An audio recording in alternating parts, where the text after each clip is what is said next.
বাংলাদেশের জনগণ সাহসের সঙ্গে বিশ্ব সম্প্রদায়ের কাছে সম্মিলিত প্রচেষ্টার শক্তির রূপান্তর প্রদর্শন করেছে। দ্রুত অংশগ্রহণমূলক গণতান্ত্রিক নির্বাচন অনুষ্ঠানের জন্য একটি দায়িত্বশীল তত্ত্বাবধায়ক সরকার গঠনের জন্য বাংলাদেশের প্রতি আহ্বান জানিয়েছেন যুক্তরাষ্ট্রের সিনেট ফরেন রিলেশনস কমিটির চেয়ার বেন কার্ডিন। মঙ্গলবার 6ই আগস্ট একটি বিবৃতিতে এ আহ্বান জানিয়েছেন তিনি। শেখ হাসিনা পদত্যাগ করে দেশ থেকে পালিয়ে যাওয়ার পর পার্লামেন্ট ভেঙে দিয়েছেন রাষ্ট্রপতি মোহাম্মদ শাহাবুদ্দিন। এর ফলে নতুন একটি নির্বাচনের পথ তৈরি হয়েছে।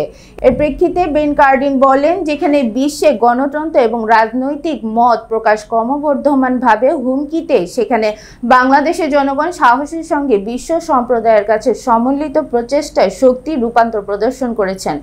নাগরিকরা ঐক্যবদ্ধ হলে তাদের কণ্ঠস্বর এমনকি সবচেয়ে দৃঢ় ও স্বৈরাচারী নেতাদেরও ক্ষমতা ত্যাগ করতে বাধ্য করতে পারে।